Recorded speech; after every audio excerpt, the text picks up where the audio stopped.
Hello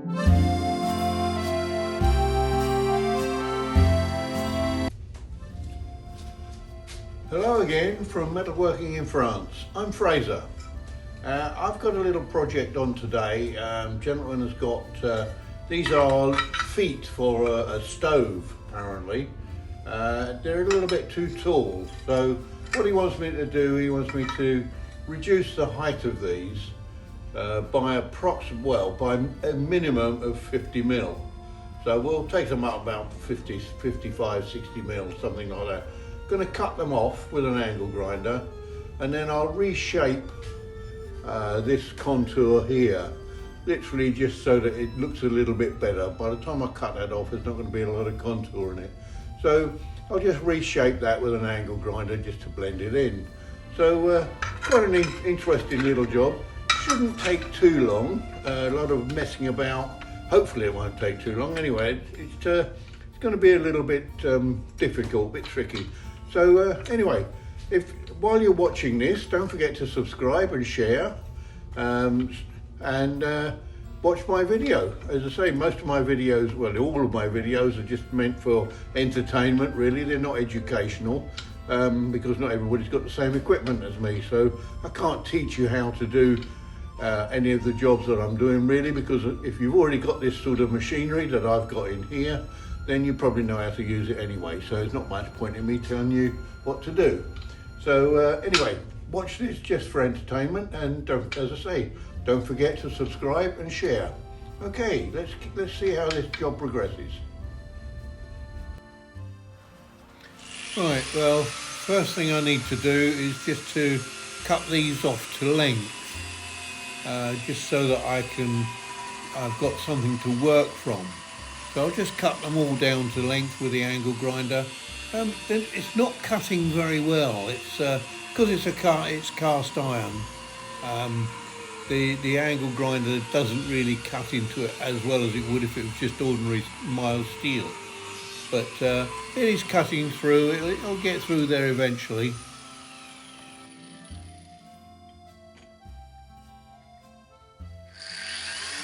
So now that I've got them down to the height that I need, or the length I need them, it's a bit difficult to hold them anywhere to try and cut a scallop in it. So I'm just going to cut them off at an angle. It's approximately 30-degree angle, just basically to take away the majority of the metal.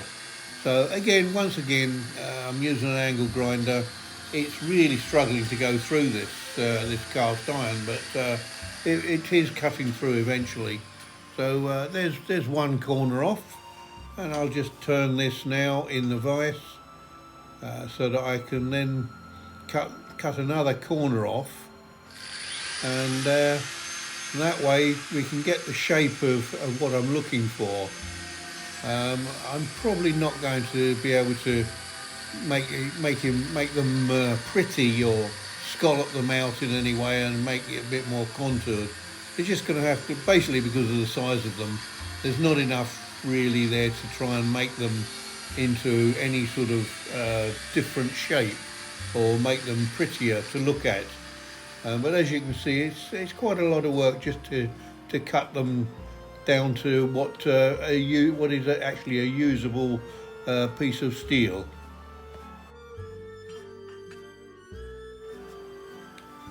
So next procedure is I'll do some work on the linisher, just to radius all the edges and the corners, just clean everything up. It's coming on quite nicely actually, although the linisher is, it's quite hard work trying to get a decent shape on a piece of steel like this. They do get quite warm as well when I'm using the linisher, but it's not too bad. It's grinding out quite nicely. Just got to get a radius on each of the corners and just try and blend it in so that everything looks nice and neat. It's a bit of, again, quite a long drawn out job using the linisher, because obviously you can't rush these things too much, because if you press too hard on the linisher, it'll either stop the linisher or shred the belt, or it could actually snap the drive belt inside the linisher, which has happened to me several times when I'm doing this sort of work. But these are coming on quite nicely. Obviously, as I say, I don't want to press too much or put too much pressure against the linisher belt itself, because but I do want to take out the marks that are caused by using the angle grinder, because otherwise it just does not look very nice, because the angle grinder just puts almost almost like saw spots in it, or saw marks that you would get by using a hacksaw. So, but these are coming on quite nicely actually, and they're not looking too bad. So yeah, just got to make sure everything blends in quite nicely, and hopefully that they all look very similar in design. So obviously I've got to keep an eye on the size of the radius that I'm putting on them. And there we are. You see, that doesn't look too bad at all, really, does it? Well, there you are. There's the little feet for the stove. I've sandblasted them as well, so that they look quite nice now. So there you are, shaped up. Should be quite nice. I'm sure the gentleman will be quite pleased with those. Well, I hope he will. There you go. Thanks very much for watching. If you haven't already done so, please subscribe to my channel, and I'll see you in the next video. So in the meantime, I'll bid you farewell. Goodbye.